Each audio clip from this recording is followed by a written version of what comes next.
Queridos pais do Senhor Jesus, abra sua Bíblia, Atos dos Apóstolos, capítulo 7.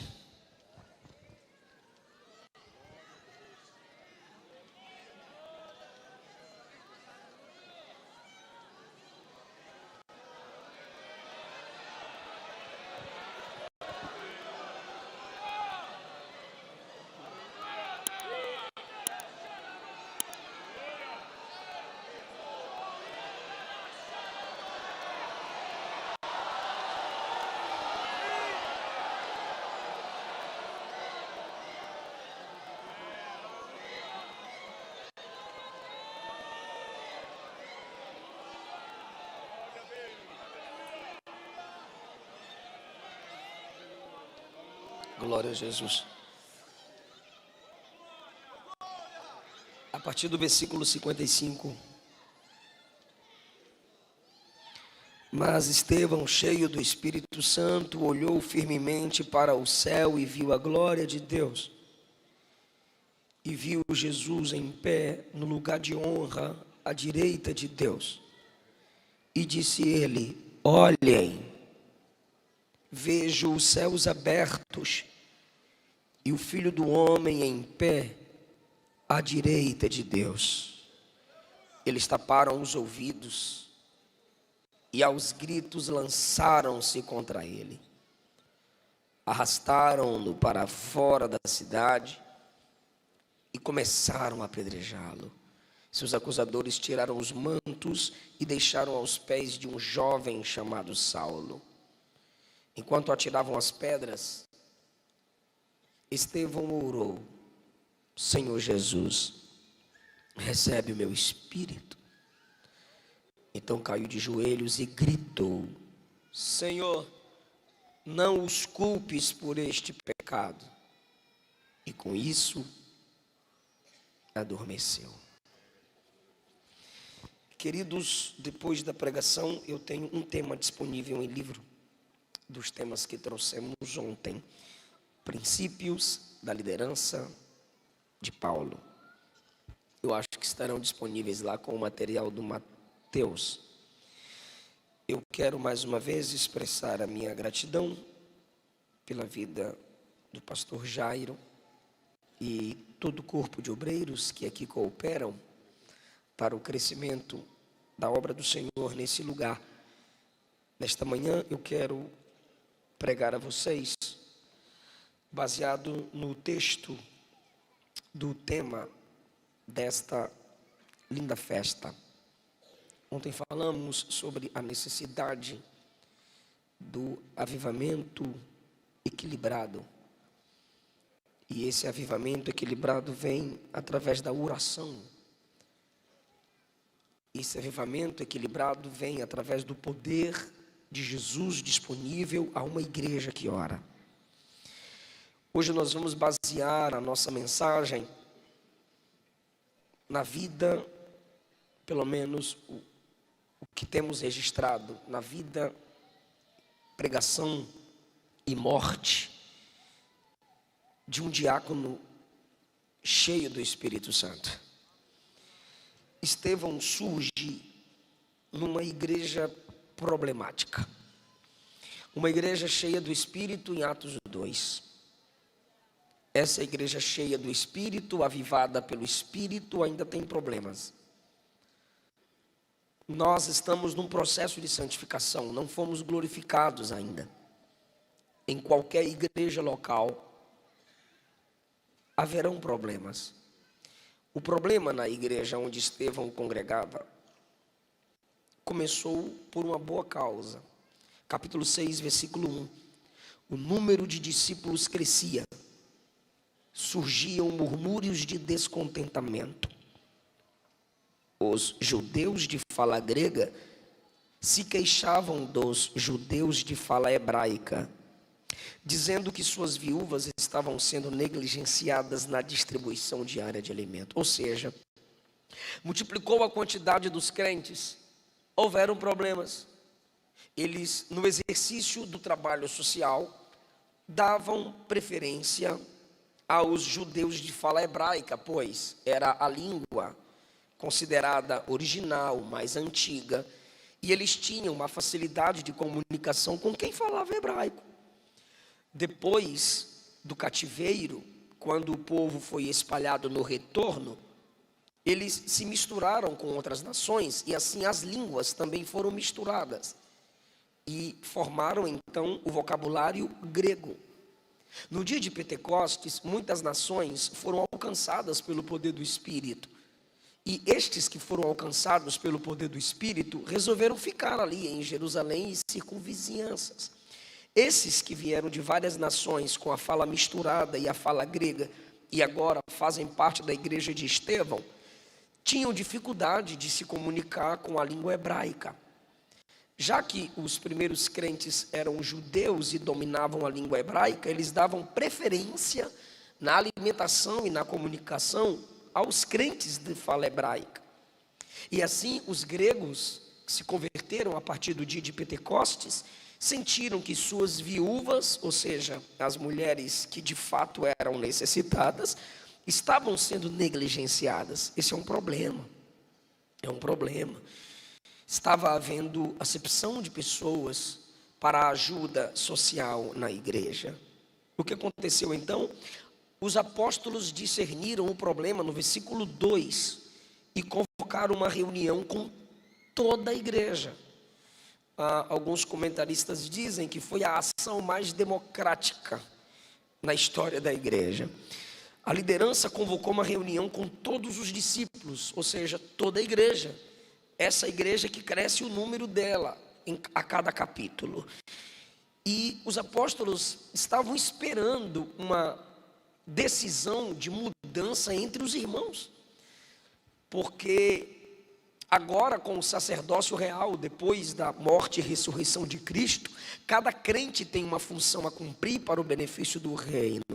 Mas eles ainda estavam com os costumes antigos, todo mundo esperando a decisão do sacerdote. Só aí, o que os apóstolos fazem? Chama toda a igreja e diz assim: nós não podemos deixar o ensino da palavra e a oração para distribuir alimentos. Escolham entre vocês 7 homens de boa reputação, cheios do Espírito Santo e cheios de sabedoria, e nós, os apóstolos, os encarregaremos deste serviço, e nós continuaremos no ministério da oração e da palavra. Os apóstolos estão responsabilizando a igreja para que ela se empenhe em resolver um problema comum. A ideia agradou a todos no versículo 5. A ideia agradou a todos os irmãos, e eles, os irmãos, elegeram, escolheram, discerniram Estevão, Filipe, Prócoro, Nicanor, Timon, Pármenas, Nicolau. A igreja diz, irmão, o versículo 1 diz que o número de discípulos crescia. E a igreja, que era uma multidão de crentes, olhou para aquela multidão de crentes e disse: 7. Numa multidão, a igreja discerne 7 homens de boa reputação, cheios do Espírito e cheios de sabedoria. Os apóstolos poderiam dizer: o Espírito desceu aqui agora e me falou para separar fulano, cicrano e beltrano. Poderiam. Como aconteceu em Atos 13, o Espírito falou através de algum profeta para separar Barnabé e Paulo. Foi diretamente o Espírito, mas aqui não foi diretamente o Espírito. Foi a igreja cheia do Espírito que discerniu a chamada de 7 homens. Está meio complicado os desenvolvimentos ministeriais em algumas igrejas por onde passo e que vocês acompanham. Porque não querem mais, e quando eu digo não querem mais, eu estou falando de novos ministros, se submeter A credibilidade que a igreja dá. É a igreja que discerne o seu chamado. Você viu aqui o pastor honrando o Mateus. E vocês, Mateuzinho, né? Daniel, perdão. Então meus livros vai estar com Daniel, não é com Mateus não. Com os livros do Danielzinho. O pastor chamou aqui o Danielzinho. E vocês se mantiveram em pé. Vocês aplaudiram. Vocês discerniram e reconheceram a chamada do Daniel. A igreja tem essa missão. Existem pessoas que não querem se submeter à sua igreja local, não serve a sua igreja local, posta agendas abertas 30 dias, se tem 30 dias de agenda, não ceia.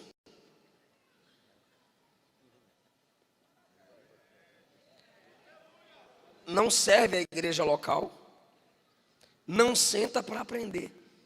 Se você não é uma bênção na sua igreja local, você não pode ser uma bênção em lugar nenhum fora dela.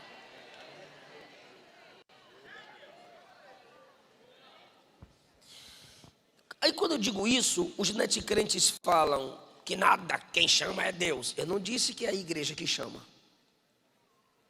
Eu disse que a igreja confirma. Eu disse que a igreja discerne. Eu canto muito, mas ninguém me dá oportunidade na minha igreja. Então você canta muito em casa. Eu prego muito, mas a minha igreja não quer me escutar. Então tu não prega nada. Se a igreja te ver servindo nela, é a igreja quem diz: esse tem de Deus. Aquela tem de Deus. Separem 7 homens de boa reputação. E a igreja escolhe os 7. Por quê? Porque ele fazia parte da igreja. Então a igreja sabe que ele tem boa reputação. A igreja sabe que ele tem sabedoria. A igreja sabe que ele é cheio do Espírito Santo. Por quê? Porque ele faz parte da igreja. Ele serve a igreja. A igreja o escuta, a igreja o vê. Os irmãos elegeram os 7. Aí os apóstolos disseram: vocês escolhem, vocês discernem, e nós os encarregaremos deste serviço. Está aí no versículo 3. Como diz o pastor Elias Torralbo, uma coisa é uma coisa, outra coisa é outra coisa. Cada um com a sua função. A igreja discerne, mas quem separa são aqueles separados por Deus para a separação. Vocês discernem e nós, os apóstolos, os encarregaremos deste serviço. Versículo 5, a igreja gosta. Versículo 6, a igreja apresenta. E o que é que acontece no 6? Eles foram apresentados aos apóstolos, que oraram por eles e lhes impuseram as mãos. A partir de agora, esses homens discernidos pela igreja foram autorizados pela liderança, porque quem não é autorizado não tem autoridade. Não teve nada de transferência de unção, houve autorização. Quando a liderança ora por um novo obreiro, ele não está transferindo a unção. Quem faz isso é Jesus, ele já derramou no dia de Pentecostes. A liderança está autorizando para o serviço no reino de Deus. Ah, discordo, é protocolo. Protocolo não se muda, se adapta. Se não gosta, tchau. Olha o tamanho daquela porta. A igreja discerne, eles se submetem ao crivo da igreja, são trazidos conforme disseram os apóstolos impõem as mãos, autorizando-os. Aí o versículo 7 diz: assim, problema identificado, solução apresentada, servos autorizados. Versículo 7, assim a palavra de Deus continuava se espalhando e o número de discípulos se multiplicava em Jerusalém, e sacerdotes se convertiam. Você sabe quem são esses sacerdotes? Depois de Cristo não tinha mais sacerdote, tinham apóstolos e discípulos. Quem são esses sacerdotes?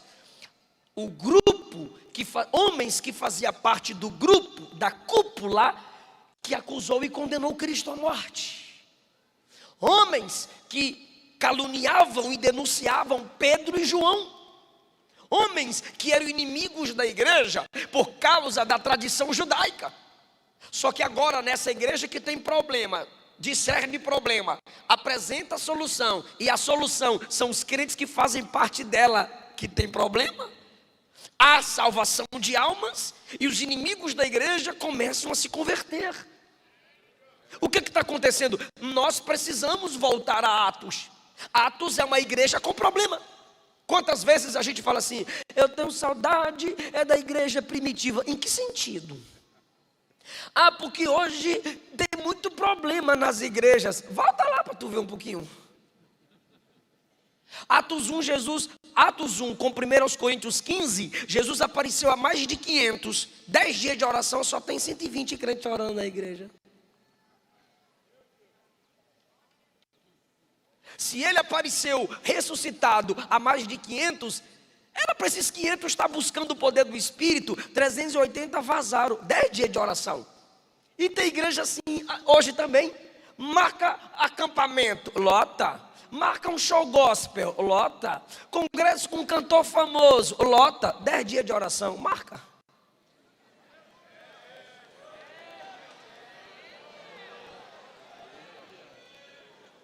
Atos capítulo 5, um casal projeta em casa mentir para a igreja. E na hora da oferta o Espírito Santo mata.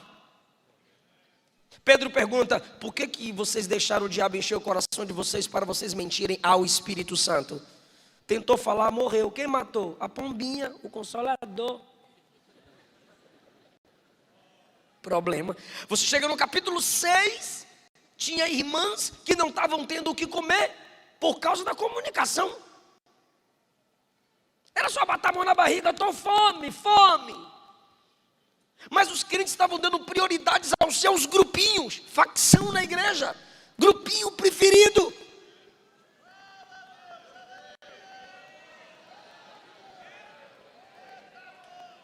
Jesus em Atos 1 mandou assim, vocês vão pregar Jerusalém, Judeia, Samaria e até os confins da terra. Aí a gente coloca grau de prioridade nesse versículo. Eu entendo o nosso grau de prioridade, mas não é bíblico. Por quê? Porque a gente diz assim, primeiro Jerusalém, então primeiro é na minha Jerusalém, primeiro eu prego na minha casa, na minha rua, e depois eu vou para os outros lugares. E nunca foi para os outros lugares. Por quê? Porque nem começou na sua igreja, nem na sua casa. Está usando uma falsa interpretação para esconder sua vergonha de falar de Jesus. Porque o que diz o texto não é primeiro em, segundo, terceiro, quarto, não. O texto diz, vocês vão ser testemunhas tanto em Jerusalém, quanto na Judeia, Samaria e confins, tanto em quanto na, não é primeiro aqui, depois lá, é enquanto prega aqui, se espalhem, preguem também lá. Era para a igreja pregar ao mesmo tempo, se espalhando, porque Jesus já sabia o que ia acontecer no dia de Pentecostes. Mas o que ela fez? Ela fica presa em Jerusalém. Até no capítulo 6 ela está presa em Jerusalém. O que é isso? Problema. Uma igreja desobediente. E quando é que eles se espalham? Depois da morte de Estevão. Que Saulo fortalece a perseguição no capítulo 8. Olha que legal. Capítulo 8, versículo 2. Uma grande onda de perseguição começou naquele dia e varreu a igreja em Jerusalém. Me ajude. Varreu a igreja onde? Como é que o povo diz aí hoje? Toma. Porque Jesus mandou alcançar os confins da terra. E eles estão presos em Jerusalém. Por quê? Mais conforto. Só povo que fala a nossa língua. Lembra? Até no capítulo 6. Vamos dar comida para quem fala a nossa língua. Para que a gente vai pregar para quem não fala a nossa língua? Aí no capítulo 8 a perseguição vem e abala a igreja em Jerusalém. Olha o que aconteceu. Todos eles, fora os apóstolos, foram espalhados. Só quem Já leu Atos 1, vai pegar isso aqui e ouvir o que eu falei. Todos eles foram espalhados para as regiões da Judéia e da Samaria. Era Jesus dizendo: vai ou não vai? Ai, é que eu tenho livre-arbítrio, eu posso ir e não posso ir. Como é que é? Escolhido não tem escolha, nem que seja na UTI. Tu vai olhar para o vizinho e dizer que Jesus. Aí o outro vai dizer Aí tu diz, pisca o zóio. Mas tu prega. Ah, tu prega, irmão. Vai ou não vai? E eu não estou no Antigo Testamento não, tá? Nete crente.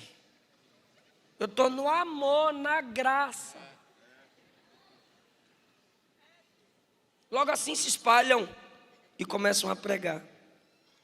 Começaram, versículo 4. Os que foram espalhados anunciavam o evangelho a respeito de Jesus por onde quer que fossem. Era uma igreja problemática, igual a tua. E qual foi a solução? Proibir o culto? Não, governo comunista.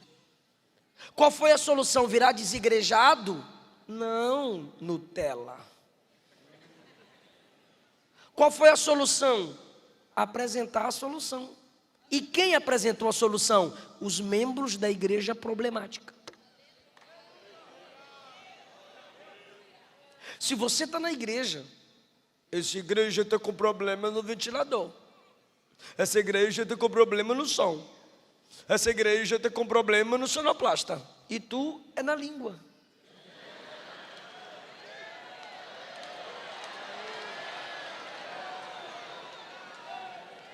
Ainda vai para o Facebook no pós-culto e critica cantor, critica pregador, critica pastor. Ainda fala assim, eu falo mesmo, eu sou profeta. Não, tu é fofoqueiro. Encrenqueiro. Se você está na igreja e só fala dos problemas dela, você é o pior problema nela. Vaza dela que ela fica melhor sem você.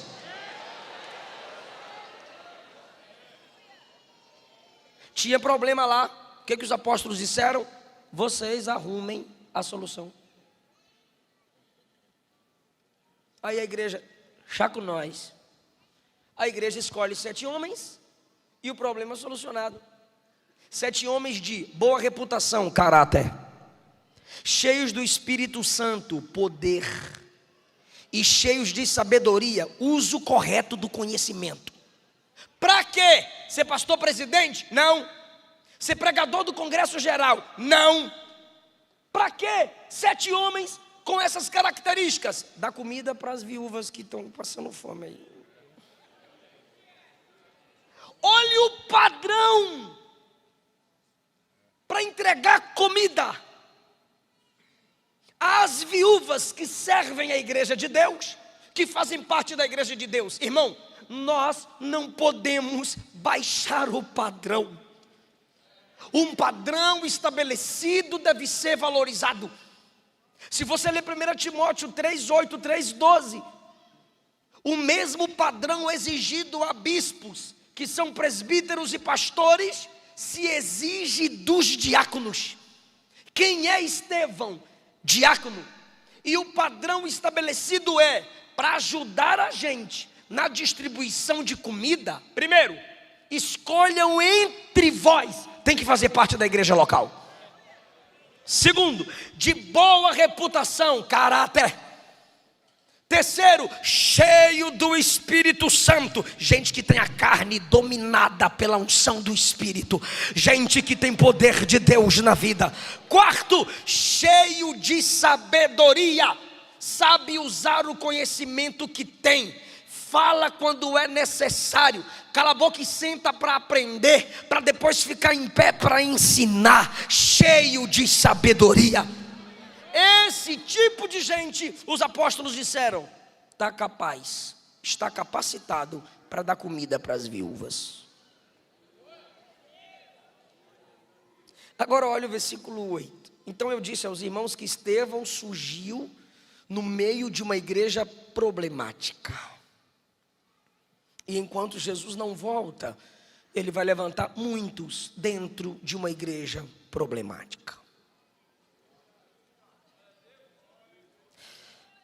Segundo lugar, Estevão surpreende o padrão da liderança.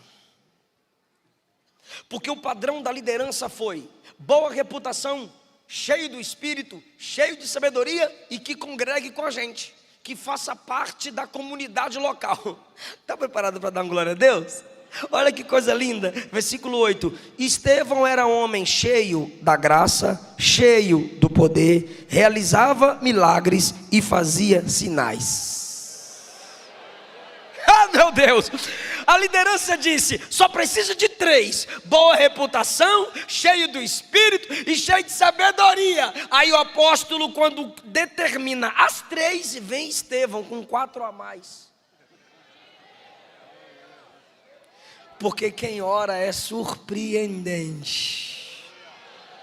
Quando o Espírito Santo te enche, ele te leva além do que você mesmo imagina, do que você mesmo projetou. Então, deixa eu resumir: cheio do Espírito Santo. Por quê? Porque todo homem está cheio de alguma coisa. Quando essa camiseta vem escrita assim, ó, cheio, aí tu pergunta de quê? Aí tu vai lá para o texto, que é cheio do Espírito. Ou tu está cheio de si mesmo, ou tu está cheio das coisas desta terra, ou tu estás cheio de pecado, ou cheio do Espírito Santo. Estevão é cheio de fé. Estevão, sendo cheio de fé, versículo 5, é um homem que crê que foi salvo pela fé. É pela fé que ele vence o mundo. É pela fé que ele congrega numa igreja que tem problemas e ele crê que esse problema vai ser solucionado. Isso é ser cheio de fé. Estevão é cheio de sabedoria. Versículo 3: é mais do que conhecimento. Conhecimento o livro dá, conhecimento a faculdade dá, depende também. Conhecimento o seu escritório lhe dá, conhecimento seus pais podem lhe dar, mas sabedoria, quem não tem, peça a Deus que Ele a dá e não passa em rosto. Porque sabedoria vai para o estilo de vida. Primeiro, cheio do Espírito. Segundo, cheio de fé. Terceiro, cheio de sabedoria. Quarto, Estevão é cheio da graça. Versículo 8: havia em Estevão abundante graça. E você vê isso no início e no fim de sua vida. Porque no início ele dá comida para o faminto, e no final ele intercede por perdão para seus inimigos. Era um homem cheio de graça.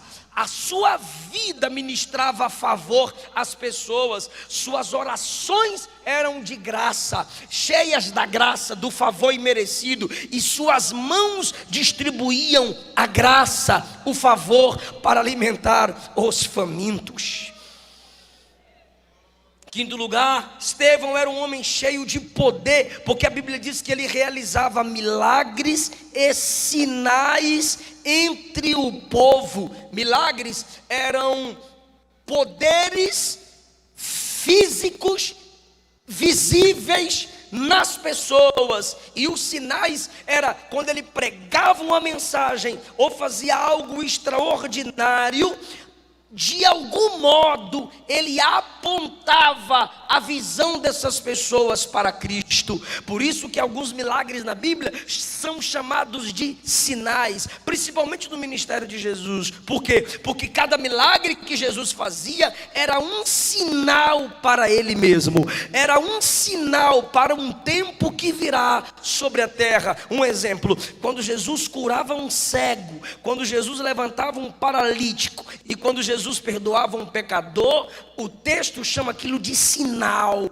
Por que sinal e não apenas milagre? Milagre era o sentimento do alcançado. Ele diz: algo extraordinário aconteceu, mas para Jesus é um sinal. E eu digo que eram 2 sinais. Um sinal para trás, era Jesus lembrando o homem do jardim. Lembra de como era antes do pecado. E era um sinal para a sua vinda gloriosa. Quando eu vier, farei novo céu e nova terra, e não mais haverão essas enfermidades e o pecado que assola a humanidade. Estevão conseguia, debaixo da unção do Espírito, equilibrar o milagre extraordinário, a pessoa sentindo, e o sinal apontando para algo ainda maior. Esse homem revestido de poder é um diácono, porque isso só acontecia entre os apóstolos. E alguns sensacionistas dizem que os milagres ficaram restritos aos apóstolos, mas quem está fazendo milagres aqui é um diácono.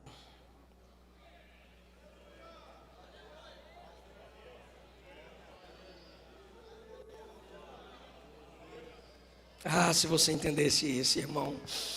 Você não precisa de cargos especiais, nem de títulos especiais para representar Deus na terra. Se você é de oração, onde você chegar, o poder de Deus pode se manifestar. Aleluia! Esse camarada agora, eleito pela igreja, separado pela liderança, cheio do Espírito, começou a dar alimento para o povo. Mas entenda isso, ele dava alimento e pregava. Ele dava alimento e pregava. Porque tem muita igreja dando comida para o faminto, mas não evangeliza. Dá comida para o faminto, mas não fala de Jesus. Sabe o que é isso? Obra social que o governo espírita faz. O que a igreja tem que fazer? Estevão dava comida ao faminto e pregava. Quando ele começou a pregar, a Bíblia diz que ele começou a incomodar os homens da sinagoga. Versículo de número 9. E vieram debater com ele. Eu entendo Estevão. É como se ele dissesse: eu estava aqui na minha, vocês que vieram para cá perturbar. Eu estou aqui na igreja dando comida às viúvas e vocês vieram perturbar. Versículo 9. Um dia alguns homens começaram a discutir com ele. Aí versículo 10, olha que coisa linda. Nenhum deles era capaz de resistir ao espírito e à sabedoria pela qual Estevão falava. Aí, meu irmão, quando os camaradas viram que não conseguiam no argumento, partiram para a violência. Versículo 11, convenceram homens a mentir a respeito dele. Moça de Deus, moço de Deus, viva! E essa versão diz que subornaram homens para mentir com o nome dele. Ou seja, tiveram que patrocinar mentirosos, tiveram que patrocinar uma calúnia viva, de tal modo que quando alguém quiser falar mal de você, que fale, mas vai ter que inventar.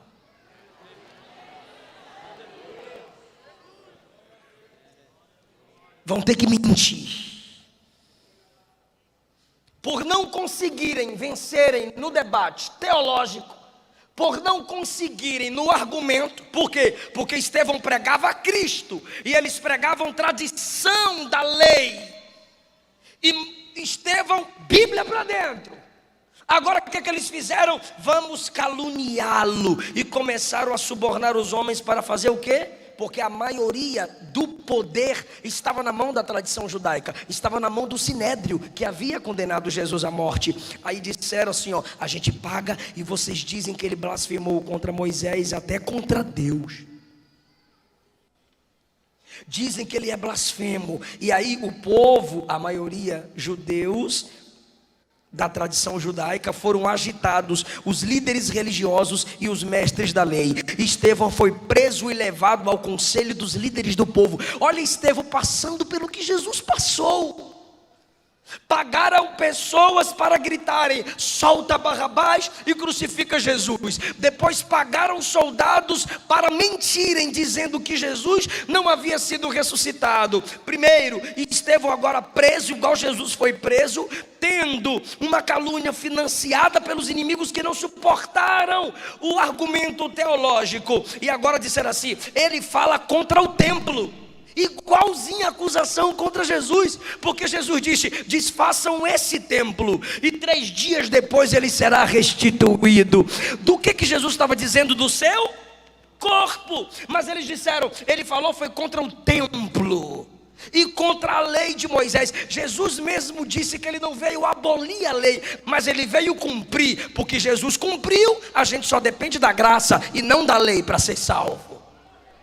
Só que agora eles mentem e dizem: ele falou contra o templo, ele falou contra a lei, ele falou contra Moisés. E nós ouvimos dizer que esse Jesus de Nazaré destruirá o templo e mudará os costumes que Moisés nos deixou. E é verdade, mudou mesmo. Aí, versículo 15: nesse momento, todos os membros, irmão, me ajuda aqui rapidinho, ó. Falou contra Moisés, está aí no versículo 11, me ajude. Falou contra... Olha o que eles estão dizendo. Eles estão pegando Moisés como base para acusar Estevão. Olha, senhores do Sinédrio, nós temos grande respeito por Moisés. Moisés, aquele homem que tirou o povo do Egito. Moisés, aquele homem que quando trouxe as tábuas da lei, o rosto dele brilhava. Coloca para mim, projeta para mim, que está muito legal esse negócio. O versículo 15. Versículo 15. Todos que estavam assentados no conselho, fixando os olhos nele, viram seu rosto como o rosto de um anjo. Ah, meu Deus, já pegou, né, irmão? Enquanto eles estão dizendo, ele é contra Moisés, o homem que o rosto brilhava. Aí quando olhavam para Estevão, o rosto de Estevão está brilhando igual o rosto do Moisés que eles acusavam. Era Deus dizendo: ele não é contra Moisés, ele é cheio da mesma glória que enchia Moisés, ele tem o mesmo espírito que Moisés tinha.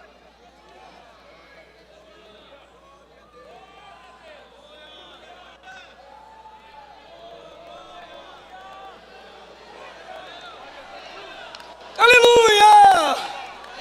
Quem é cheio do Espírito, até o semblante denuncia, até um semblante revela. Obreiros, a soberba fez anjos se tornarem demônios, mas a humildade do Espírito em nós faz o nosso rosto brilhar como o rosto de anjo. O Espírito resgata o nosso brilho. Agora, irmão, quando Estevão está sendo acusado e o rosto brilha, o sumo sacerdote olhou para ele no capítulo 7, versículo 1. Essas acusações são verdadeiras, ô diácono? De que você fala contra a lei, contra o templo e contra Moisés? Eu acho muito chique essa parte. Aí Estevão diz assim: irmãos, pais, ouçam-me. Olha o respeito desse homem com a liderança do Sinédrio, com a liderança que odiava os cristãos, que havia condenado o seu Salvador à morte. Eu quero que você entenda algo comigo agora. Eu não tenho como colocar versículo por versículo do sermão de Estevão. É o maior sermão do Novo Testamento. Mas esse sermão de Estevão tem algumas características e é proposital. Ele diz assim: eu preciso de sua atenção agora. Levanta a cabeça, depois você olha para a Bíblia ou para o texto. Olha para mim rapidinho. Eles disseram que Estevão falou contra o templo. Contra o quê? Contra Moisés. Contra quem? Por quê? Por que eles disseram que Estevão falou contra o templo? Porque Estevão dizia: Jesus não está preso a templos, o Espírito não está preso a templos. É por isso que os apóstolos saem caminhando, pregando, abrindo igreja, plantando igreja e ganhando almas. Não existe um templo fixo. Eles queriam os crentes presos a um templo fixo. Estevão dizia: não, onde está o Espírito, aí a liberdade. O vento sopra onde quer, não se sabe de onde vem nem para onde vai. Assim é todo aquele que é nascido de Deus. Estevão não ficava simplesmente conectado ao teplocentrismo, como eu disse ontem. Segundo, Estevão dizia: Moisés foi uma bênção, através dele veio a lei, só que Jesus é maior do que Moisés. Moisés passou, Jesus permanece para sempre. Aí agora ele vai pegar pontos cruciais da história do Antigo Testamento para defender a si mesmo. Ele vai se defender das calúnias usando as escrituras. Pastor, eu posso me defender das calúnias usando as escrituras? Sim, se o que você diz ou disse, faz ou fez, está baseado na palavra, o caluniador vai ficar envergonhado. Então ele diz assim: irmãos e pais, ouçam, o Deus glorioso apareceu ao nosso antepassado Abraão na Mesopotâmia, antes que ele chegasse em Harã. Harã tinha altar, porque Abraão fez, mas na Mesopotâmia não. O que ele está dizendo é: Deus não se manifestou a Abraão apenas em Harã, onde tinha um local fixo de culto. Deus apareceu a ele em qualquer lugar aberto na Mesopotâmia, sem templo algum. Olha a inteligência de Estevão. Ele continua. Agora, como que ele conclui seu sermão no capítulo 7? Ele diz assim: vocês resistem ao Espírito Santo. Ele vai mostrar na história a resistência que os antepassados tiveram contra os escolhidos de Deus. Olha o versículo 51. Vocês são teimosos, têm um coração incircunciso, são surdos para a verdade, resistirão para sempre ao Espírito Santo. Aí ele aplica: foi isso que os seus antepassados fizeram e vocês também fazem. Então, irmão, é muita coragem, preste atenção. Ao mesmo tempo em que se defende, ele ataca. Ele se defende dizendo: eu falei que o templo não é mais necessário, porque antes que houvesse templo, Deus chamou Abraão. Aí agora o versículo 9, ele está baseando o terreno para o ataque. Ele diz no versículo 9: os patriarcas, os irmãos de José, tiveram inveja de José e o venderam. Ele está dizendo que lá atrás, os seus antepassados resistiram ao Salvador. Aí no final ele aplica: do mesmo jeito vocês resistem o justo, que é Cristo. Olha que diácono inteligente. Depois ele vem para a história de Moisés, versículo de número 30, por favor. 40 anos depois, no deserto próximo, não tem templo. Um anjo apareceu a Moisés deixa eu ler lá, bora lá. E completados os 40 anos, apareceu-lhe o anjo do Senhor no deserto do Monte Sinai, numa chama de fogo, no meio de uma sarça. Continua. Aleluia. Então, quando Moisés viu isto, se maravilhou da visão, e aproximando-se para observar, foi-lhe dirigida a voz do Senhor, dizendo: eu sou o Deus de teus pais, o Deus de Abraão, o Deus de Isaac, o Deus de Jacó. E Moisés, todo trêmulo, não ousava olhar. É Estevão contando a história. E disse-lhe o Senhor, agora, irmão, aqui Estevão cutuca. Ó, e disse-lhe o Senhor: tira a sandália dos teus pés, porque o lugar em que estás é terra. O que ele está dizendo nas entrelinhas é: para vocês o templo é santo, mas lá atrás Deus falou para Moisés: aqui nesse pedacinho de terra, com essa plantinha, já é santo, porque eu estou presente aqui.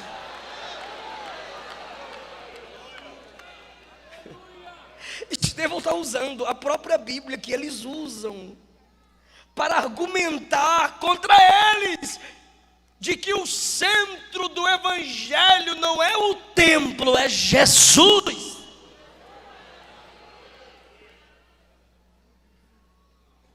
Aí agora, irmão, ele vai começar de novo a preparar o coração para falar da rejeição deles a Cristo. Escuta bem, quando ele fala que que Deus não se manifestou no templo, ele está se defendendo. Quando ele fala das rejeições aos homens de Deus, ele está preparando um terreno para atacar. Porque Paulo disse que nossa arma é para defesa e ataque. Na hora certa, você discerne em guerras ideológicas, doutrinárias, teológicas, defender e atacar. Como que um pastor defende sua congregação? Não traga fulano de tal, é a primeira defesa. A segunda defesa de um pastor à sua congregação é: o pregador prega no domingo, o pastor chega na doutrina e desprega. É uma defesa. mas ao mesmo tempo um ataque. Porque quando ele desprega a falsa pregação, ele está atacando a heresia. Ele está atacando a mensagem errada. Efésios 6, tem arma de defesa, capacete da salvação, proteja a sua mente. Escudo da fé, já é proteção da sua frente, a frente do soldado. Couraça da justiça, proteja o peito. Cinto da verdade, tenha firmeza no evangelho. Calce os pés com a preparação do evangelho da paz, para você não ficar escorregando entre doutrinas, inovações e ventos de doutrinas hereges.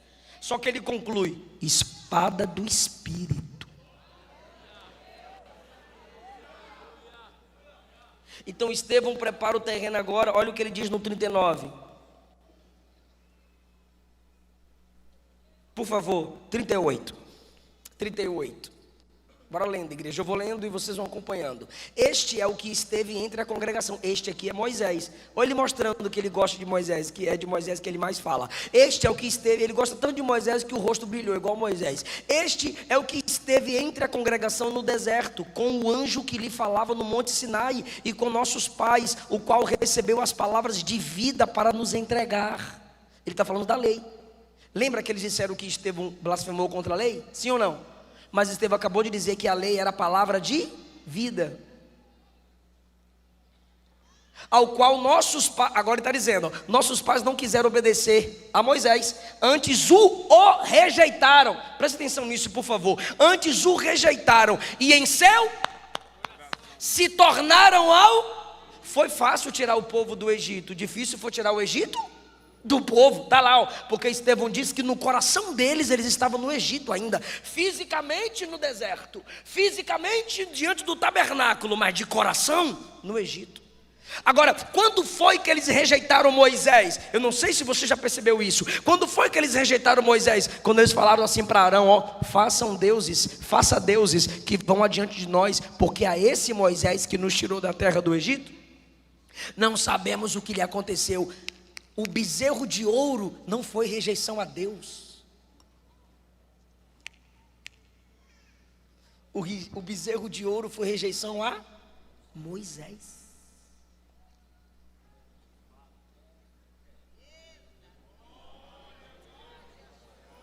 O que Estevão estava dizendo é: cuidado, quando você rejeita um homem de Deus, pode ser que você esteja rejeitando o próprio Deus.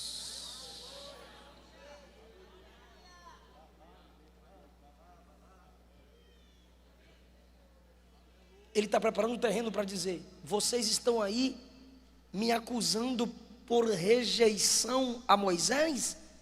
Lá atrás os antepassados de Moisés o rejeitaram escolhendo deuses, e do mesmo modo vocês estão resistindo o Espírito Santo e rejeitando Cristo o justo. Agora, olha como ele bate de quina. 44. Isso é um diácono, tá, gente? Estava entre nossos pais no deserto o tabernáculo do testemunho, como ordenar aquele que disse a Moisés que fizesse segundo o modelo que tinha visto. O que o Estevão está dizendo é: enquanto eles andavam no deserto, tinha o tabernáculo. Aí quem sabe alguns entre eles, olha, vai falar do templo. Isso aí, o tabernáculo era o templo. Olha onde Estevão vai chegar. Eles andavam com o tabernáculo.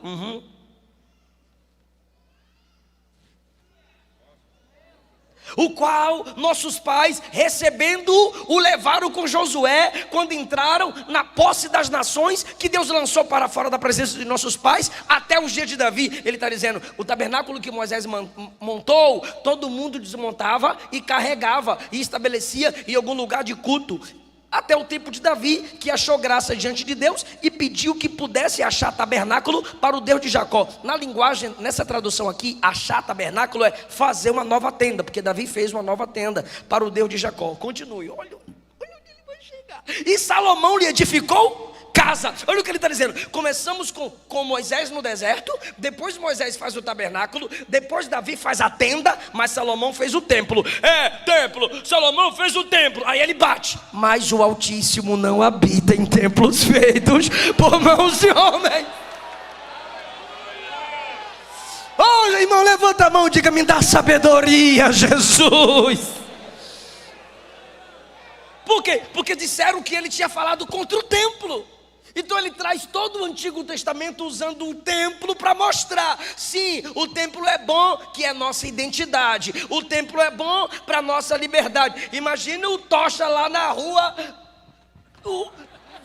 Agora aqui, quando ele entra na presença e dança com a gente diz: é poder, é alegria, é unção. Isso aqui não fecha a porta, como disse o pastor. Isso aqui não nos escandaliza, nos protege do sol, nos protege da chuva. A gente decide quem pode entrar e quem não vai entrar, quem vai subir, quem não vai subir. Agora lá fora, irmão, Estevão não está dizendo que não precisa ter templo. O que ele está dizendo é que o templo não é o centro. Porque ele cita o valor da tenda, do tabernáculo e do templo, mas ele conclui: ele não habita em templo feito por mão de homem. Continua. Olha que coisa linda. Por que, Estevão? Porque ele disse: o céu é meu trono e a terra é o estrado dos meus pés. Que casa vocês vão me edificar? Qual é o lugar do meu repouso? Sabe o que Deus está dizendo nesse versículo aqui? Vocês vão me limitar a 4 paredes? Eu fui pregar numa igreja no interior do Pará. Tem umas igrejas que me estressam, irmão. A maioria é os que ficam inventando calúnia aí, de soberba, de cobrar 15 mil para pregar, tudo mentiroso. Esses dias eu chamei o Fuxico Gospel ao vivo. Prova na minha cara aqui. Isso não é jornalismo, isso é fofoca. E quem gosta de fofoca é fofoqueiro também. Aí fui pregar numa igreja. Como faz agenda, não sou eu mesmo que faço. Cheguei lá na igreja, tem o púlpito. Aí tinha 3 cadeiras especiais. Uma verde, uma branca e uma vermelha. Aí... brincadeira, gente. Aí eram umas 3, assim, que quando eu cheguei estavam disponíveis. Aí eu cheguei lá, me ajoelhei na branca. Aí alguém vem em mim: essa é a cadeira do Espírito Santo. Aí eu me levantei e fui para verde. Essa é a cadeira do Filho, do Pai. Essa é a cadeira do Pai, pastor, desculpa. Aí de joelho, eu estava de joelho, eu fiquei, passei a mão nas 3 cadeiras. Desculpa. Trindade. Aí quando eu peguei no microfone, eu falei: Deus é onipresente, irmãos? Eita glória! Eu não pedi glória. Eu perguntei se Deus é onipresente, irmãos. Aleluia! Se Deus é onipresente, Ele pode ser limitado a algum ambiente físico, irmãos? Não, Ele é onipresente. E por que vocês colocaram 3 cadeiras? Quando você coloca 3 cadeiras dizendo que é do Pai, do Filho e do Espírito Santo, você está mandando ele sentar. Não há espaço físico que domine o Deus Trino onipresente. Ele está em todos os lugares, manifestando sua graça e sua glória.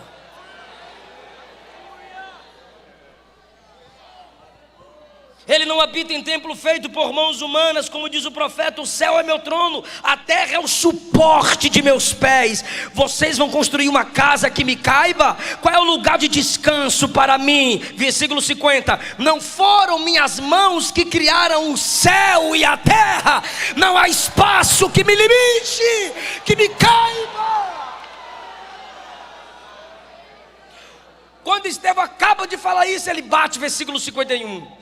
Vocês são teimosos, homens de dura cerviz. Sabe o que é isso? Homens que não abaixam a cabeça, homens que não se encurvam, homens que não se prostram, incircuncisos de coração. Se o judeu tinha a marca da circuncisão física, vocês não foram marcados no coração de vocês. Vocês são incircuncisos de ouvido. Vocês rejeitam a mensagem de um diácono. Vocês rejeitam a unção do Espírito. Vocês estão limitando Deus a um ambiente fechado. Vocês sempre resistiram mentiram ao Espírito Santo, como fizeram vossos pais. Olha o versículo 52, olha a pergunta dele: a qual dos profetas vocês não perseguiram antes? Até mataram anteriormente aqueles que anunciaram a vinda do justo. Vocês mataram aqueles que anunciaram a vinda do Salvador. Sabe o que Estevão está dizendo? Pode me matar, pode me perseguir, eu faço parte da lista de profetas que vocês perseguem. Eu faço parte dos verdadeiros mensageiros de Deus. Versículo 54, os líderes judeus se enfureceram com a acusação de Estevão e rangiam os dentes. Imagina agora, irmão, um monte de líder com cara de pitbull. Rangiam os dentes contra ele. E hoje é do mesmo jeito. Eles espumam de raiva contra a igreja, eles rangem os dentes contra a igreja. Mas vai ter um dia que, se não se arrependerem, vai ter um dia que vão ranger os dentes mesmo, no inferno, nas chamas de fogo. E a igreja feliz eternamente, glorificando o Cristo Salvador. Por favor, projeta o versículo 54. Quando acabar de ler, coloca o 55. Eles enfurecidos olham para a cara de Estevão, para o semblante de Estevão, enquanto o semblante deles tem semblante de demônios, enquanto o semblante deles é de cão, porque de fora mesmo ficarão os cães. Olha só, eles estão olhando para Estevão para acabar com ele. Olha o versículo 55. Mas Estevão, cheio do Espírito Santo, fixando os olhos no céu, viu? Estevão, o que é que você está vendo? A raiva dos homens? Não. A fúria dos homens? Não. O ódio dos homens? Não. O que é que você está vendo? Eis que vejo os céus abertos. 56. E o Filho do Homem à direita de Deus.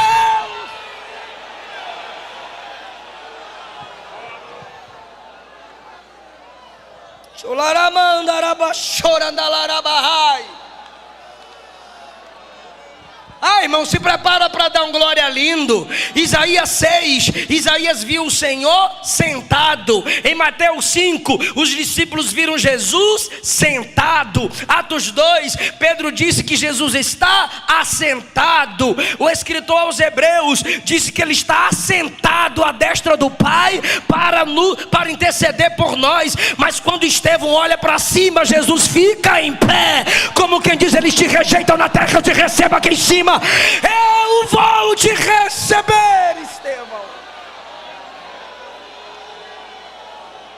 Aleluia! Rejeitado pelos homens, odiado pelos homens, desprezados pelos homens, recebidos por Jesus. Vem, Estevão.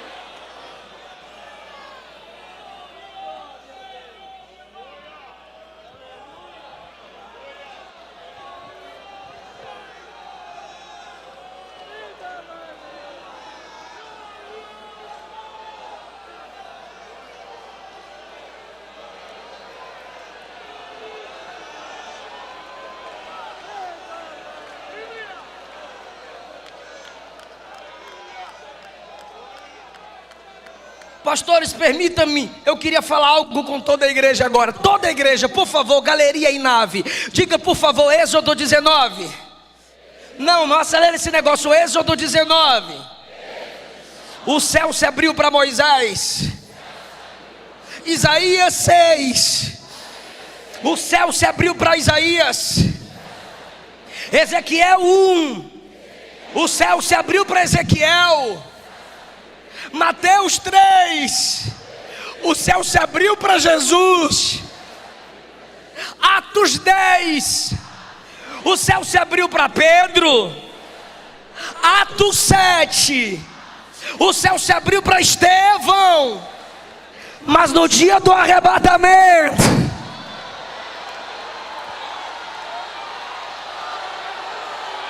mas no dia do arrebatamento, o céu vai se abrir para você, para nós. Vinde benditos de meu Pai.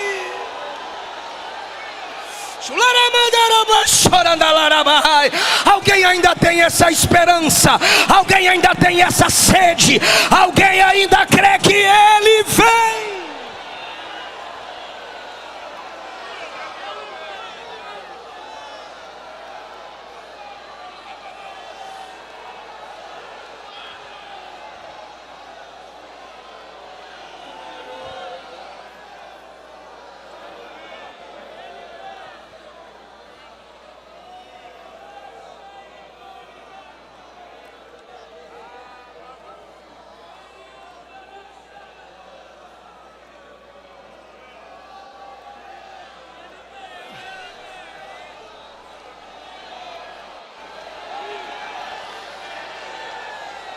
Aleluia!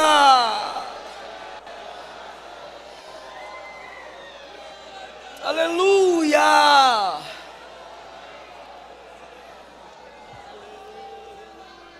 Olhem! Eu não sei como é que está essa versão, coloca na sua tradução para mim. 56. Eis que vejo os céus abertos. Eis, diga eis.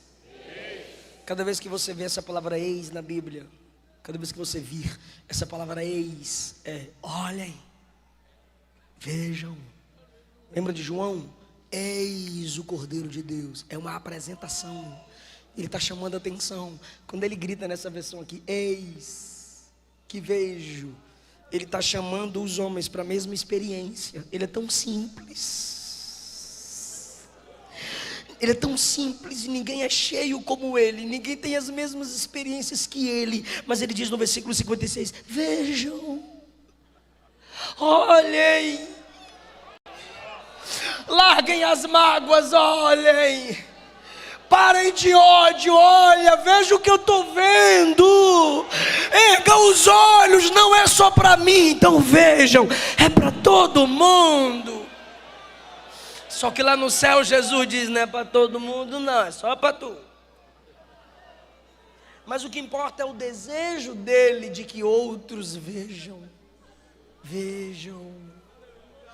Vejam o que eu estou vendo. Era Jesus já sarando a dor. Era um sedativo divino. Por quê? Porque vai doer. 57, eles taparam os ouvidos. Taparam o ouvido para não ouvir Estevão. E gritaram. Parece coisa de menino, né? Estevão está lá falando. Imagina um monte de macho. Ah! Se eu chegasse lá e dizer larga de frescura, macho. Olha, taparam os ouvidos e começaram a gritar. É muito ódio contra a igreja, irmão. Chegou, meu amor. Já cai, meu pai. Tá rouca. Aí pegaram Estevão. Arrastaram. Ali está expulsando-o da cidade. Sabe por que expulsaram da cidade? Porque a cidade é santa. Mas os habitantes dela são assassinos. O arrastaram para fora da cidade. Pegaram suas capas para terem mais mobilidade. Arrancaram e jogaram nos pés de um jovem. E o nome do jovem é Saulo. Ele estava lá, ó, mata mesmo. Acaba com esse crente. É nós. Não, eu cuido das capas. Me dá as capas aqui que eu seguro as capas de cada um de vocês. Eu seguro. Me dá. Toma, Tevinho. E pega a capa dos assassinos. Mete a pedra, mete a pedra. Mete o pau, mete o pau. E apedrejaram Estevão, que em invocação dizia: Senhor Jesus, recebe meu espírito. Eles têm o poder sobre o meu corpo, mas no meu espírito eles não tocam. O que veio de ti volta para ti. Já que o Senhor ficou de pé, recebe meu espírito que eu estou chegando. Versículo 60. E pondo-se. Irmão, repete só essa primeira parte. 1, 2, 3. Isso, até aí, de novo. Não está escrito que ele caiu. Ele escolheu a posição. Uma pedrada na cabeça, ele poderia cair para trás, ele poderia cair para o lado. Ele disse, mas antes que eu caia para trás, ou para o lado, ou para o outro, como morto, eu morro, mas eu morro de joelhos. Alguém já disse que geralmente se morre como se vive.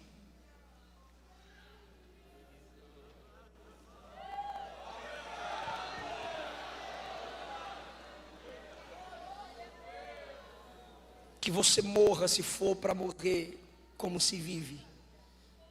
Como nessa manhã, quebrantado, cheio do Espírito, com sede de Deus. Como que ele morre? De joelhos, intercedendo, cheio do Espírito. E clamou com grande voz. As pedras estão caindo, irmão. As pedras estão caindo. Versículo 59. Enquanto atiravam as pedras, a pedra está vindo, e ele encontra forças, como diz Hebreus, ele tira força da fraqueza e clama, Senhor Jesus, não cobra deles este pecado. É pecado, mas não cobra deles não. Ele está imitando Cristo. Lembra que como Jesus ele foi preso pela mesma acusação, ele foi caluniado e condenado. E agora, já que ele foi preso como Jesus e condenado como Jesus, ele é levado para fora da cidade, do mesmo jeito que Jesus, fora da cidade. E ele entrega o Espírito como Jesus fez. E ele ora pelos seus apedrejadores, como Jesus orou pelos seus crucificadores. Não imputar não cobra da conta deles. E aqui meu coração treme. Porque quando ele diz assim, na minha versão está assim, não os culpes por este pecado. Não cobra deles. É como se ele reconhecesse que ele era o início dos mártires do Evangelho. O nome Estevão significa coroa. Ele estava dizendo, eu sou a coroa dos sofredores pelo Evangelho. Eu sou a semente do sangue dos irmãos que morreram sangrando. Matem o Estevão. E quando matam o pregador, no versículo 60, olha o que diz, e com isso adormeceu. Irmão, isso aqui Lucas está provocando, irmão. Porque o Evangelho é provocador. O normal seria, morreu, todo quebrado. Aí Lucas diz, adormeceu.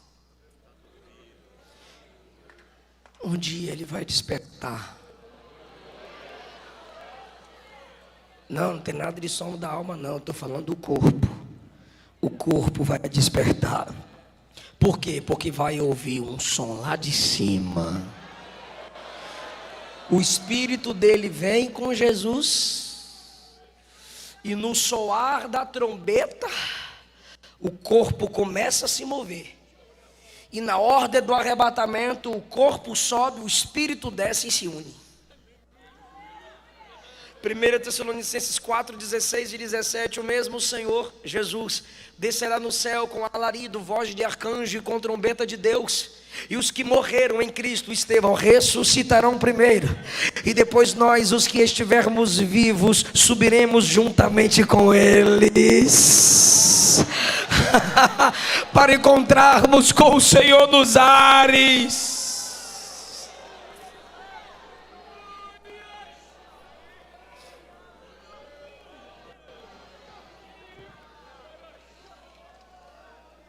No capítulo 9 nasce o apóstolo Paulo. Na morte de um diácono nasceu um apóstolo. Porque a tradição diz: calamos o diácono. Aí tinha um jovem lá, escolhido desde o ventre para ser apóstolo, mas não sabia. Mata o diácono!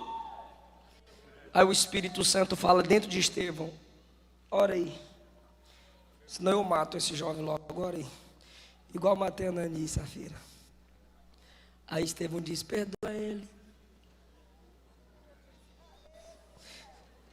O diácono orou. Deus perdoou o futuro apóstolo. O diácono ora e morre. Deus levanta o apóstolo Paulo. Meu Deus. Era Deus dizendo: tu mata um diácono, eu levanto um apóstolo. Não tem jeito. Ah, eu mato Paulo. Quando Paulo tomba em Roma, João está fazendo a diferença na ilha de Patmos. Ao anjo da igreja. Ao anjo da igreja. Eu mato João, os discípulos de João geram os pais da igreja. Eu mato os pais da igreja geram os pré-reformadores. Ah, eles também vão morrer, os pré-reformadores geram os reformadores. Ah, eles também vão ser perseguidos e vão morrer, os reformadores geram os avivalistas. Os avivalistas vão adoecer e vão perecer. Os avivalistas geraram dois pioneiros, Daniel Berg e Gunnar Vingre. Eles passaram, mas olha onde a gente chegou e olha onde a gente vai continuar. Ai, irmão, não adianta. Não adianta, é como eu disse ontem, essa chama pentecostal, ninguém vai apagar. Fica em pé.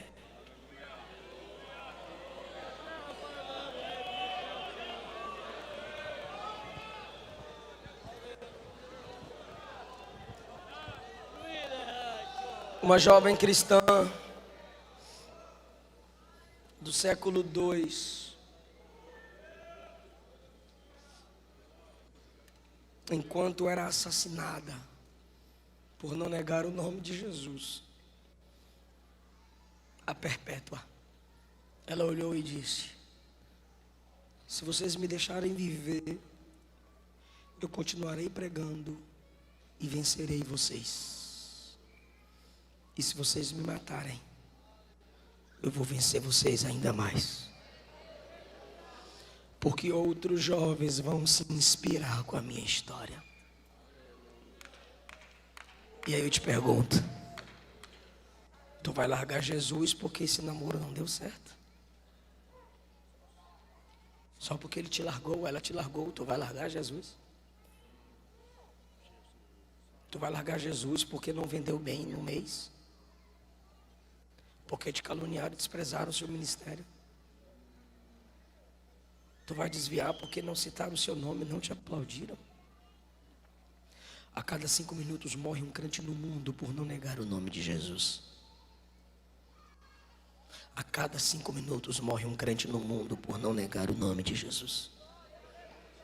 Ser fiel até a morte, e dar-te-ei a coroa da vida. Eu quero orar por fortalecimento espiritual. Eu quero orar por enchimento do Espírito. Eu quero orar por você aqui na frente. Enquanto eu pregava, você disse: Deus está falando comigo. Eu preciso crescer nisso. Eu preciso melhorar nisso. Eu quero ser fortalecido para ir até o fim. Vem cá na frente, eu quero orar por você aqui. Deus sabe das suas guerras. Deus sabe das suas batalhas. Deus sabe das suas dúvidas. E o mesmo que encheu Estevão está aqui para nos encher. O mesmo que capacitou Estevão, um simples servo. O que é diácono, pastor? Servo. Está aqui para nos capacitar.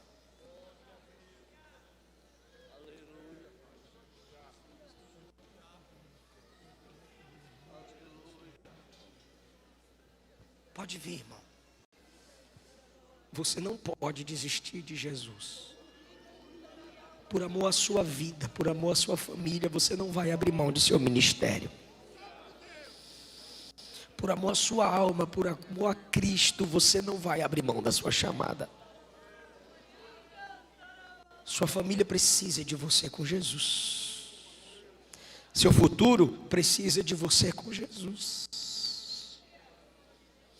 Há planos de Deus para a sua vida, tem sonhos de Deus para a sua vida. Só com Jesus. Só com Jesus. Chega mais para frente um pouquinho que tem mais gente para vir aqui à minha esquerda. Jesus, eu preguei a sua palavra. O Deus de Atos 2 que envia o Espírito é o Deus de Atos 6 que não deixa Estevão desistir mesmo na dor. É o Deus de Atos 8 que faz a igreja crescer debaixo da perseguição. Se o Senhor não nos der graça, a gente não consegue.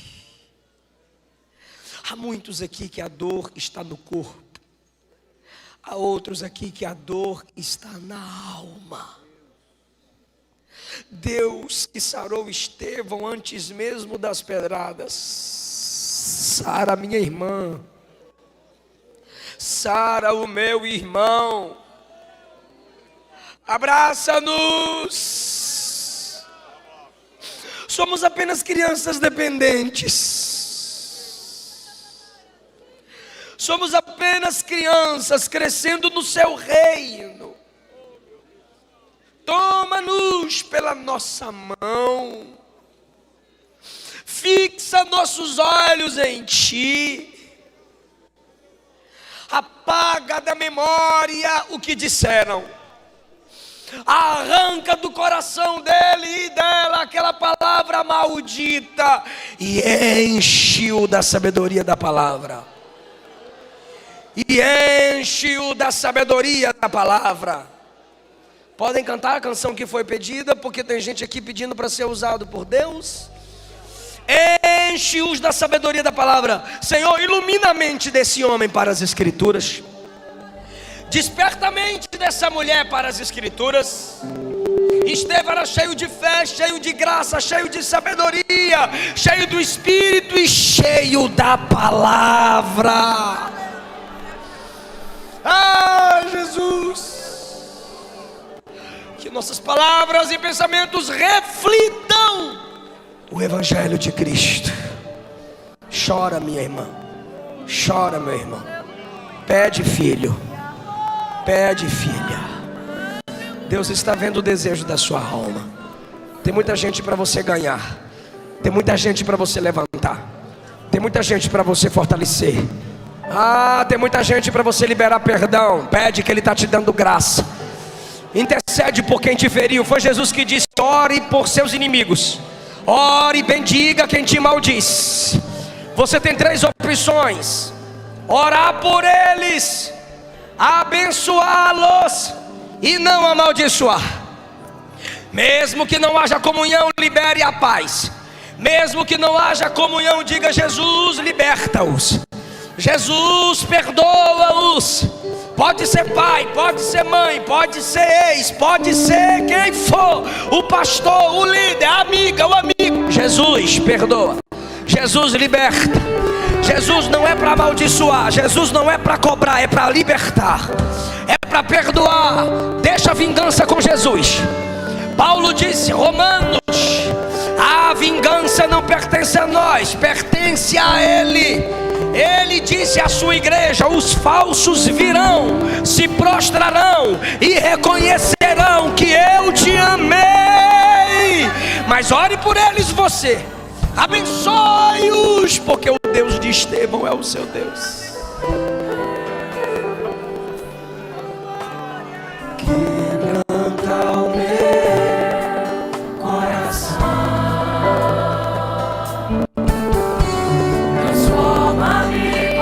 libere perdão. Perdoar é lembrar sem sentir dor. Perdoar é ser capaz de orar. Abençoa lá, Jesus. Restaura lá, Jesus.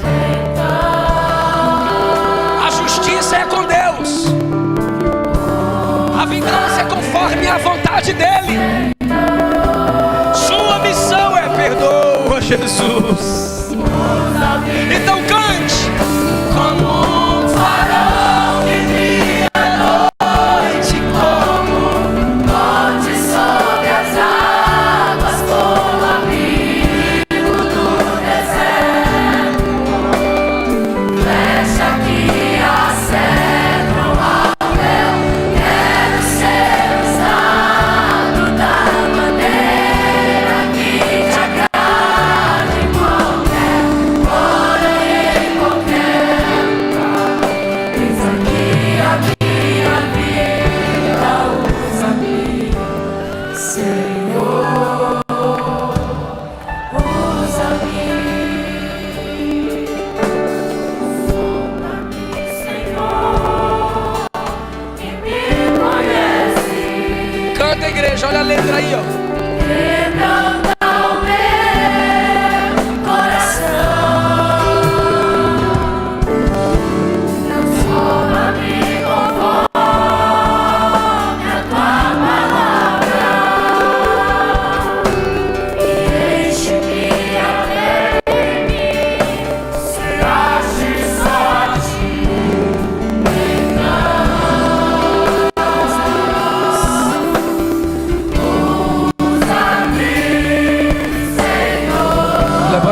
Levante a mão como sinal de dependência. Usa-me como um farol que brilha à noite, como monte sobre as águas, como abrigo no deserto, como flecha que acerta ao véu.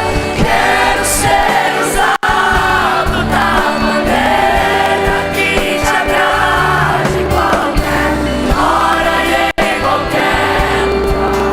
Eis aqui a minha vida, usa-me. Olha o processo. O processo são 5 passos.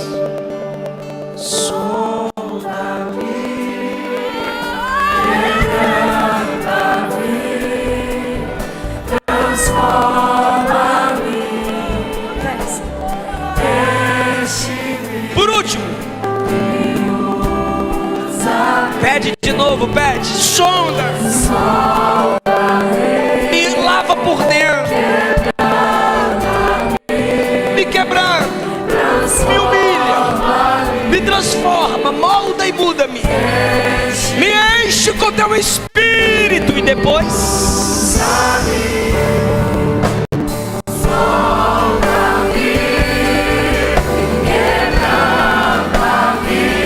receba a autoridade de Deus, receba o fluir do Espírito, receba o batismo com o Espírito Santo, receba dons espirituais, fale língua se o Espírito lhe concede, fale língua se o Espírito lhe concede, que saia toda dúvida, que saia todo temor, que saia toda timidez. A carne está sendo queimada nesse ambiente. Esse ambiente está tomado pelo poder do Espírito Santo. Não há carnalidade aqui, é poder do Espírito Santo. Fale em línguas. Ele já colocou na tua mente, ele já colocou no teu coração. Ore em Espírito, ore em Espírito, cante em Espírito. Edifique sua alma, edifique seu espírito. Tenha segredo com Deus, tenha segredo com Deus. Há uma ligação espiritual entre você e Deus através das línguas estranhas.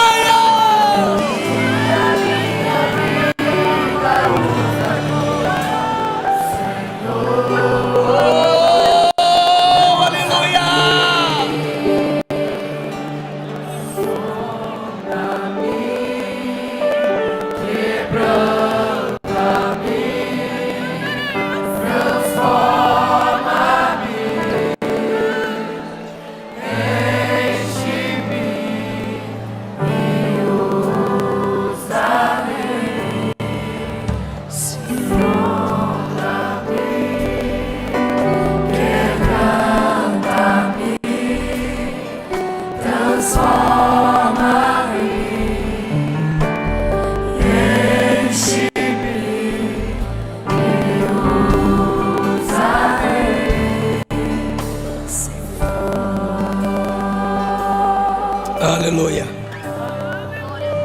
Aleluia.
Você está olhando para o céu. Estão falando de você e você está falando dele. Digno de louvor, digno de louvor.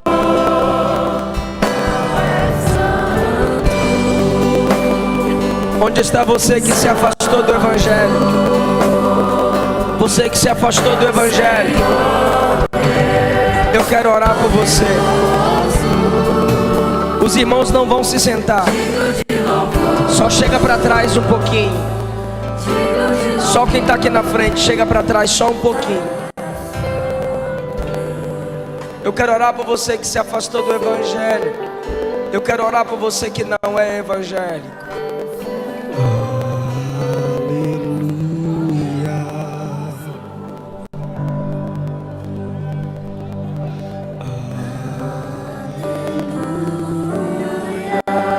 Onde está você que se afastou do Evangelho? Onde está você que não é evangélico? Eu quero orar por você. A igreja quer orar por você. Eu sei que o domingo pela manhã pode ser difícil que tenhamos, mas se tiver alguém, eu quero lançar a rede e orar por você. A igreja te ama e quer a salvação da sua alma. Traz aqui. Poderoso é o Senhor nosso Deus.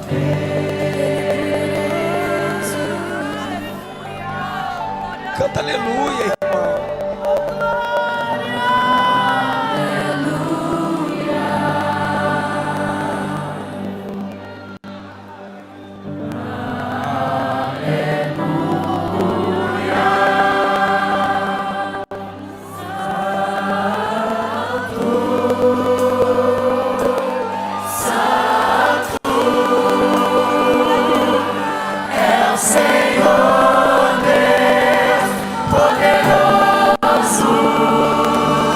Igreja, canta, igreja.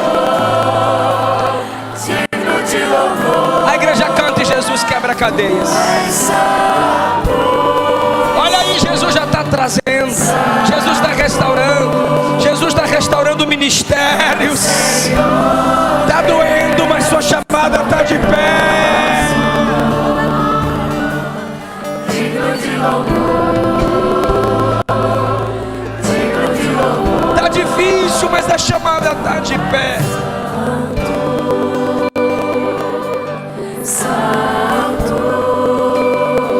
Vai dizendo que Ele é santo e o pecador vai se rendendo.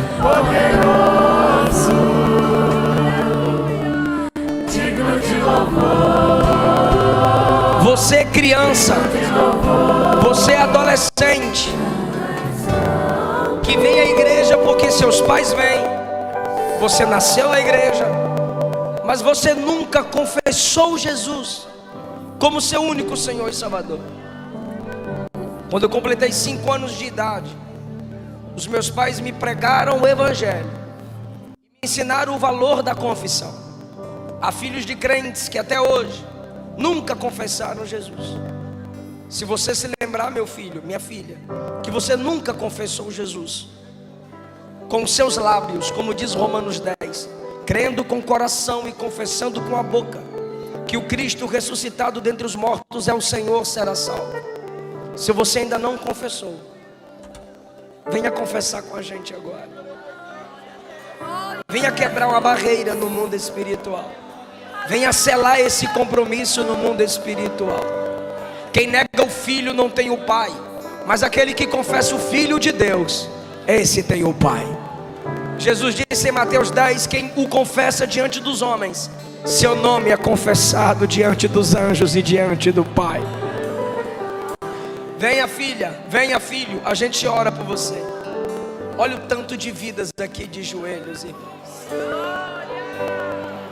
Olha o tanto de vidas aqui de joelhos. Aleluia! Aleluia! Deixa passar aí. Venha confessar Jesus. Venha confessar Jesus. Filho de crente não é neto de Deus. O papai e a mamãe pode perguntar se você já sabe que a criança tem consciência do que é igreja, do que é Jesus, do que é pecado.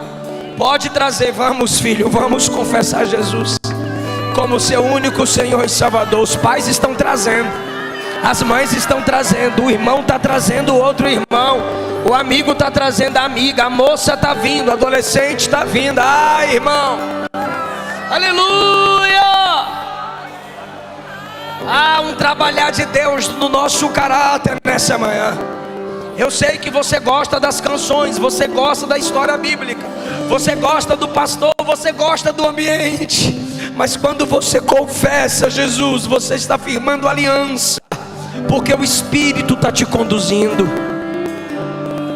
Aleluia!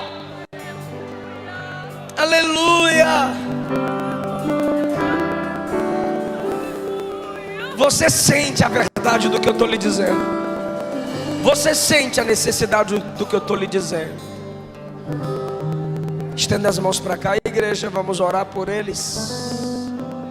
Quando eu fizer a oração da confissão, eles repetem, todo mundo ora junto. Senhor, obrigado porque essas pessoas te ouviram. Adolescentes, jovens, homens e mulheres te ouviram e te confessam nessa manhã. Salva, liberta, perdoa, transforma, em nome de Jesus. Todos vocês que vieram à frente, adolescentes, crianças, desviados e não desviados, você que nunca se entregou para Jesus, mas hoje você está com essa vontade de confessar Jesus como seu único Senhor e Salvador. Repitam as palavras que eu disser. Feche os seus olhos, revelando humildade. Abaixe a cabeça como sinal de humildade e repitam assim: Senhor Jesus, eu te confesso pela tua graça como meu único Senhor e meu Salvador. Lava-me dos meus pecados, purifica minha consciência morta, me recebe na tua família como membro do teu corpo, em nome de Jesus, que é o meu Salvador e o meu Redentor.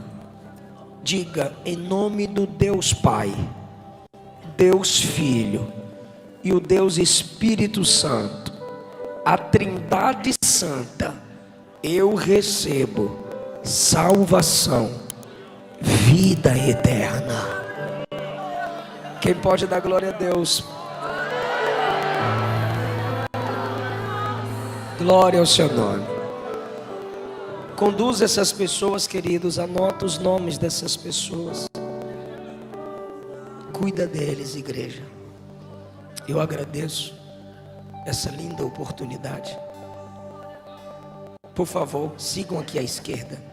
Vocês que ouviram essa palavra e querem fazer parte do corpo de Cristo na terra, sigam aqui à esquerda. Por favor. Por favor. Eu agradeço essa rica e linda oportunidade, em nome de Jesus.